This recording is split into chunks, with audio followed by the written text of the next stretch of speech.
তৃণমূল কংগ্রেসের অন্দরে অভিষেক বিদ্রোহের আগুন ধিকি ধিকি যেটা জ্বলছিল সেটা এখন দাও দাও করে জ্বলতে শুরু করেছে। কেন এ কথা বলছি? হয়তো দূর থেকে মনে হবে একেবারেই সবটাই সমান চলছে, মমতা অভিষেকের সুসম্পর্ক, কিংবা দলের মধ্যে মমতা বন্দ্যোপাধ্যায়ের পরেই অভিষেক বন্দ্যোপাধ্যায়ের স্থান, তিনি তৃণমূলের সেকেন্ড ইন কমান্ড। হয়তো আপনাদের মধ্যে অনেকেরই মনে হতে পারে, কিন্তু বিগত কয়েকদিনের বেশ কিছু ঘটে যাওয়া ঘটনায় মমতা বন্দ্যোপাধ্যায় একেবারে স্পষ্ট করে দিলেন যে সেকেন্ড ইন কমান্ড বলে তৃণমূলে কেউ নেই, দলের মধ্যে সমস্ত রাশ আমার হাতে, আমার কথায় শেষ কথা, সেটা রাজ্যের রাজনীতি বলুন আর দেশের রাজনীতি বলুন। এই মুহূর্তে 2026-এর আগে মমতা বন্দ্যোপাধ্যায় বিজেপি বা অন্যান্য রাজনৈতিক দলগুলো নিয়ে যতটা চিন্তিত, তাদেরকে আটকাতে মমতা বন্দ্যোপাধ্যায়কে যতটা ঘুঁটি সাজাতে হচ্ছে, তার থেকেও মমতা বন্দ্যোপাধ্যায় অনেক বেশি চিন্তিত দলের অন্দরে অভিষেক বিদ্রোহের আগুনকে কিভাবে নেভানো যায় এবং কিভাবে অভিষেককে দলের ওপরে উঠতে না দিয়ে কার্যত তাকে একটা ল্যাম্পপোস্ট বানিয়ে ছেড়ে দেওয়া যায়, সেই চিন্তাতেই মমতা বন্দ্যোপাধ্যায় এখন মগ্ন। যদি বিশ্বাস না করেন আমার এই কথা, আসুন তথ্য দিয়ে প্রমাণ দিয়ে আজকে পর্বে আলোচনা করে আপনাদের বোঝানোর চেষ্টা করি। তারপরে না হয় সম্মতি না হলে বলবেন যে আপনার পর্ব শুনে কোথাও মনে হলো না অভিষেক বন্দ্যোপাধ্যায় কার্যত অলিখিত বিদ্রোহ ঘোষণা করেছেন। নমস্কার, welcome to simple as ABC. আপনাদের সকলকে স্বাগত জানিয়ে শুরু করছি অত্যন্ত গুরুত্বপূর্ণ একটি পর্ব। বাংলাদেশের এই ঘটনার মধ্যেও, আমাদের এই রাজ্যের মধ্যেও যে একটা ধিকি ধিকি বিদ্রোহের আগুন কার্যত দাউ দাউ করে জ্বলে উঠেছে, তার তথ্যটা আপনাদের জানা উচিত। প্রথমে পরপর আপনাদের তিনটি সংবাদ মাধ্যমের শিরোনাম দেখাবো, তারপরে আস্তে আস্তে একে একে বিশ্লেষণ করব।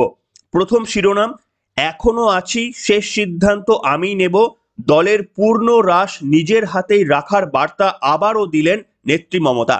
এটা প্রথম। দ্বিতীয়টা আপনাদের দেখায়, দিল্লিতেও তৃণমূলের রাশ তার হাতে, বার্তা মমতার। এটা গেল দ্বিতীয়। আর তৃতীয়টা আপনাদের দেখায়, কোনো সংস্থার ফোন ধরবেন না, বিধায়কদের কড়া নির্দেশ নেত্রী মমতার, নিশানায় টিম আইপ্যাক। এই তিনটি খবরই একদিনে প্রকাশিত হয়েছে, যেটা পরিষ্কারভাবে প্রাথমিকভাবে অন্তত জানান দিচ্ছে যে মমতা বন্দ্যোপাধ্যায় কিছু একটা সন্দেহ করছেন এমনটা নয়, তিনি নিশ্চিত বলেই পুরো দলের রাশ নিজের হাতে নিয়ে আসলেন। আর এবার আপনাদের সামনে বিশ্লেষণ করব এই তিনটি প্রতিবেদন এবং বিগত কয়েকদিন ধরে ঘটে চলা কি কি ঘটনা প্রবাহ। উপনির্বাচনে জয়ী রাজ্যের 6 তৃণমূল বিধায়ককে সোমবার বিধানসভায় শপথ বাক্য পাঠ করিয়েছিলেন রাজ্যপাল সিভি আনন্দ বোস।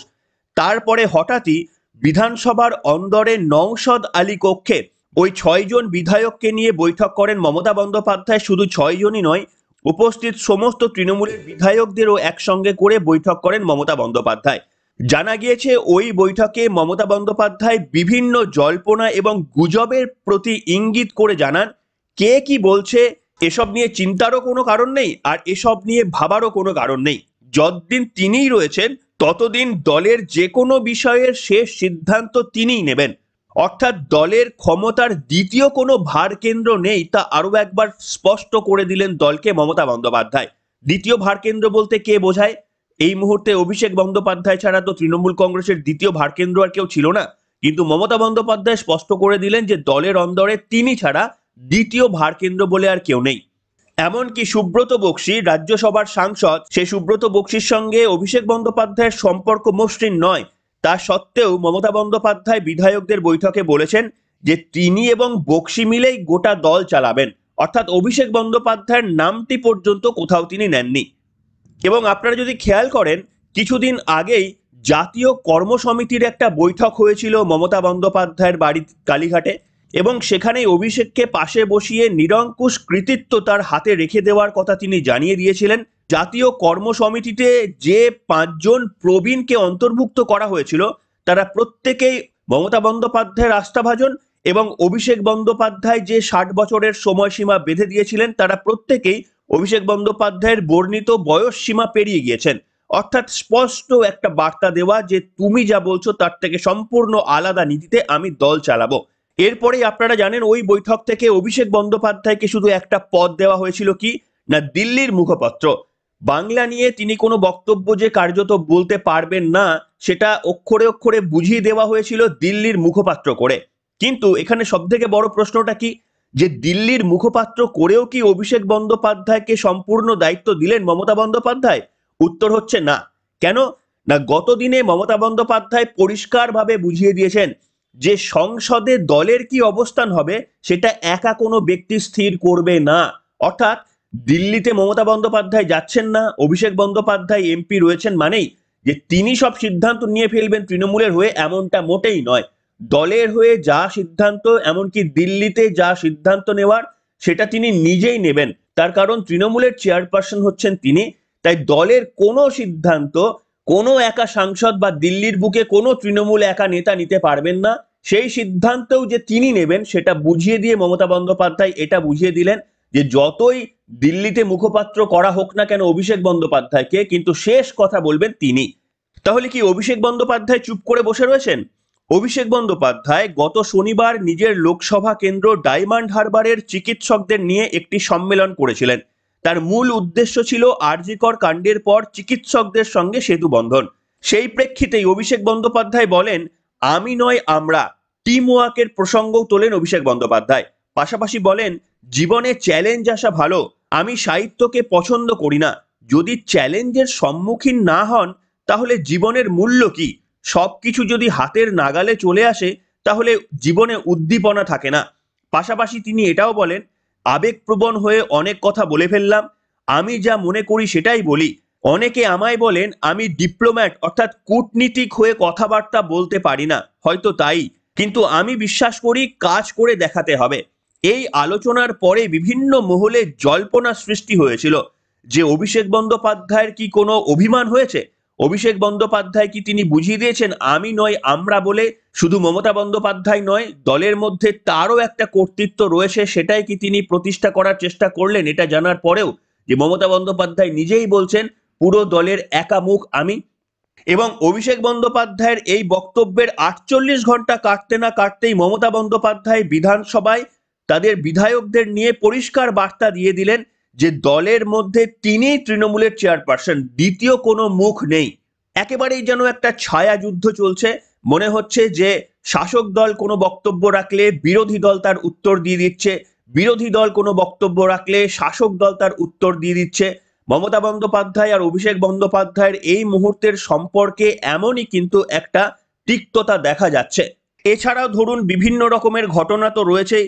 এই যেমন হুমায়ুন কবির, তিনি অভিষেক বন্দ্যোপাধ্যায়কে উপমুখ্যমন্ত্রী হওয়ার জন্য একটা আবেদন জানিয়েছিলেন, তাকে দলীয় শৃঙ্খলা ভঙ্গের দায়ে পড়তে হয়েছে, তাকে জবাবদিহি করতে হয়েছে দুঃখ প্রকাশ চেয়ে। শুধু তাই নয়, অশোকনগরের বিধায়ক নারায়ণ গোস্বামীকেও মমতা বন্দ্যোপাধ্যায় তার সীমানা বুঝিয়ে দিয়েছেন, তার এখতিয়ারের বাইরে কথা না বলার জন্য পরিষ্কারভাবে বলে দিয়েছেন। কেন? তার কারণ গত 12ই নভেম্বর এই বিধায়ক নারায়ণ গোস্বামী প্রকাশ্য সভায় বলেছিলেন রাজনীতি চিরকাল এক জায়গায় থাকে না, আজ যে রাজাধিরাজ কাল সে ভিক্ষা চায়। তৃণমূল কংগ্রেস মমতা বন্দ্যোপাধ্যায়ের দল, আপনি হতে পারেন অনেক বড় জায়গায়, মাসখানেক কিন্তু আর 1 মাস অভিষেক বন্দ্যোপাধ্যায় দায়িত্ব নিয়েছে, বহু হনুমান জাম্বুবানের ল্যাজ কাটা যাবে, এই ল্যাজ কাটা বাঁদরের দল দেখবেন ঘুরবে। এবং তৃণমূলের অন্দরের খবর, নারায়ণ গোস্বামীর এই বক্তব্যকে সুনজরে দেখেননি মমতা বন্দ্যোপাধ্যায় এবং সোমবার বৈঠকেও স্বয়ং মুখ্যমন্ত্রী সেই নারায়ণ গোস্বামীর ডানা ছাটার কথা বলে দিয়েছেন। বলেছেন তোমার এখতিয়ারের বাইরে গিয়ে কোনো কথা বলবে না, তার যেটুকু সীমানা মমতা বন্দ্যোপাধ্যায় সেটুকু চিনিয়ে দিয়েছেন। অর্থাৎ অভিষেক বন্দ্যোপাধ্যায়ের হয়ে যদি কোনো বিধায়ক, কোনো নেতা কোনো বক্তব্য রাখেন, তাকে কড়া শাসনের মধ্যে পড়তে হচ্ছে মমতা বন্দ্যোপাধ্যায়ের। এই এতগুলো তথ্য দিয়ে কি প্রশ্ন উঠছে না যে মমতা বন্দ্যোপাধ্যায় অন্তত অভিষেক সম্পর্কে জিরো টলারেন্স নিয়ে চলছেন, যে কোনো স্কোপ, কোনো স্পেস দলের মধ্যে অভিষেককে মমতা বন্দ্যোপাধ্যায় দিতে চাইছেন না, যেটুকু ছিল সেটুকু তিনি কেড়ে নিচ্ছেন। এমনকি আপনাদের বললাম দিল্লিতেও যে অভিষেক বন্দ্যোপাধ্যায় চালিয়ে ব্যাট করবেন এমনটাও কিন্তু মমতা বন্দ্যোপাধ্যায় খারিজ করে বলে দিলেন, দিল্লির যে কোনো সিদ্ধান্ত দলগতভাবে নিতে হবে এবং সর্বশেষ সিদ্ধান্ত তিনিই নেবেন। এবার আসি আরো একটি প্রসঙ্গে। আপনারা জানেন যে তৃণমূল কংগ্রেস 2019 সালে বিজেপির কাছে লোকসভায় বেশ কিছুটা ব্যাকফুটে চলে যাওয়ার পর পিকে কিন্তু হাল ধরেছিল। এবং প্রশান্ত কিশোরের আইপ্যাকের পরামর্শ মতো মমতা বন্দ্যোপাধ্যায় কিন্তু হালে কিছুটা পানি পায়, পশ্চিমবঙ্গে তাদের জমি আরও বেশ কিছু শক্ত হয়। এই অবস্থায় সোমবার বিধানসভা ভবনে দলীয় বিধায়কদের মমতা বন্দ্যোপাধ্যায় বৈঠকের নির্দেশ দিয়েছেন যে কোনো সংস্থা ফোন করলে ধরবেন না। আর এ থেকে তৃণমূলের অন্দরে আইপ্যাক এবং তৃণমূলের ভবিষ্যৎ নিয়ে প্রশ্ন উঠতে শুরু করেছে। মমতা বন্দ্যোপাধ্যায় কি বলেছেন? তিনি অবশ্য আইপ্যাকের নাম নেননি, কিন্তু যা বলেছেন এবং যেভাবে বলেছেন তাতে তার লক্ষ্য যে আইপ্যাক ছাড়া অন্য কোনো সংস্থা নয় সেটা প্রায় নিশ্চিত। সংবাদ মাধ্যমে তৃণমূল কংগ্রেসের এক বিধায়ক বলেন, নেত্রী কোনো সংস্থার নাম করেনি, তবে তিনি বলেছেন কোনো সংস্থা যদি ফোন করে তাহলে তাদের ফোন ধরার প্রয়োজন নেই। আপনার এলাকায় ব্লক সভাপতি বা অন্য কোনো দলীয় পদাধিকারী নিয়োগ নিয়ে মতামত চাইলেও দেবেন না, ওদের কিছু বলার দরকার নেই, যা বলার আমি বলবো বলে স্পষ্ট জানিয়ে দিয়েছেন মুখ্যমন্ত্রী। দেখুন, এর পেছনেও কিন্তু অভিষেক ভীতি কাজ করছে। কেন না, আইপ্যাকের সঙ্গে তৃণমূলের অঘোষিত 2 নম্বর অভিষেক বন্দ্যোপাধ্যায়ের একটা মসৃণ সম্পর্ক ছিল। দলের অন্দরে শোনা যায় আইপ্যাককে কার্যত নিয়ন্ত্রণ করতেন অভিষেক বন্দ্যোপাধ্যায়। সারা রাজ্যে তথ্য সংগ্রহ করা থেকে শুরু করে কোথায় সরকারি কাজ কতটা হয়েছে বা কতটা হয়নি, কোন জনপ্রতিনিধি কেমন কাজ করছে, এবং সেই সমস্ত তথ্য তারা দলীয় স্তরে সরবরাহ করে, যার ভিত্তিতে রিপোর্ট তৈরি করে অভিষেকের দপ্তরকে সরবরাহ করে থাকে। তৃণমূলের একটি সূত্রের দাবি, মমতা বন্দ্যোপাধ্যায় বিধায়কদের বৈঠকে এমনও বলেছেন যে কোনো সমীক্ষার জন্য কাউকে তথ্য দেওয়ার প্রয়োজন নেই। যদিও আনুষ্ঠানিকভাবে ওই তথ্যের সমর্থন মেলেনি, কিন্তু মমতা যদি সমীক্ষার কথা বলে বিধায়কদের তাতে সহযোগিতা করার নির্দেশ না দিয়ে থাকেন, তাহলে আরো বেশি করে আইপ্যাকের দিকেই আঙুল ওঠে। অর্থাৎ দলের মধ্যে অভিষেক বন্দ্যোপাধ্যায়ের কর্তৃত্ব যে যে জায়গায় রয়েছে, ঠিক সেই জায়গাতেই অভিষেক বন্দ্যোপাধ্যায়ের বিরুদ্ধে হাত দিতে শুরু করেছেন মমতা বন্দ্যোপাধ্যায়। সেটা আইপ্যাক হতে পারে, কিংবা অভিষেক বন্দ্যোপাধ্যায়ের সঙ্গে তৃণমূল কংগ্রেসের যে যে নেতৃত্বের সুসম্পর্ক রয়েছে তাদের একের পর এককে শোকজ করে কখনো কখনো আবার দলের অন্দরে কোনো বৈঠকে ধমকে তাদের যে বার্তা দেওয়া হয়েছে সেটা থেকে স্পষ্ট যে তৃণমূল কংগ্রেসের মধ্যে মমতা বন্দ্যোপাধ্যায় ছাড়া দ্বিতীয় যেমন কোনো ব্যক্তি থাকবে না। তৃণমূল কংগ্রেসের তিনিই ভরকেন্দ্র এবং একজনই পোস্ট, বাকি সব ল্যাম্পপোস্ট। এছাড়াও অভিষেক বন্দ্যোপাধ্যায় কি চুপ করে বসে থাকবেন? তিনি কি এর প্রতিক্রিয়াতে কোনো পদক্ষেপ নিতে পারেন? মমতা বন্দ্যোপাধ্যায় দীর্ঘদিনের রাজনৈতিকবিদ, তিনি কি আঁচ করতে শুরু করেছেন? মহারাষ্ট্রের শিন্ডের মতো, এনসিপির অজিত পাওয়ারের মতো তৃণমূল কংগ্রেসকে ভেঙে নতুন আরো একটা তৃণমূল কংগ্রেস গঠন করবে অভিষেক বন্দ্যোপাধ্যায়, এবং তিনি বলার চেষ্টা করবেন যে এটাই আসল তৃণমূল কংগ্রেস। এবং যেহেতু অভিষেক বন্দ্যোপাধ্যায় যুব এবং তার এখনো দীর্ঘ একটা রাজনৈতিক কেরিয়ার রয়েছে, সেই কথা লক্ষ্য করে তৃণমূল কংগ্রেসের একটা বিরাট অংশের রাজনৈতিক নেতৃত্বরা যদি মমতা বন্দ্যোপাধ্যায়ের উইং ছেড়ে বেরিয়ে অভিষেক বন্দ্যোপাধ্যায়ের পিছনে লাইন লাগাতে শুরু করে, তাহলে আগামী দিনে আসল তৃণমূল কংগ্রেস যে অভিষেক বন্দ্যোপাধ্যায় বলার চেষ্টা করবেন কোনোদিন, এবং সেটা করে যে তৃণমূল কংগ্রেসকে বা মমতা বন্দ্যোপাধ্যায়কে রাজনীতিতে অপ্রাসঙ্গিক করে দিতে পারেন, এমনই আশঙ্কা করছেন।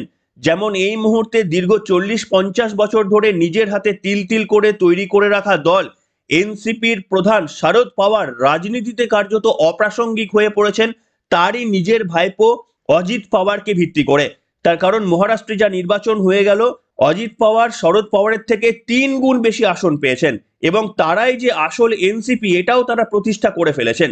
ঠিক তেমনি আবার একনাথ শিন্ডে, তারাই যে আসল শিবসেনা, এমনকি শিবসেনার প্রতীকের ব্যবহার করার ছাড়পত্র পর্যন্ত তারা আদায় করে নিয়েছে।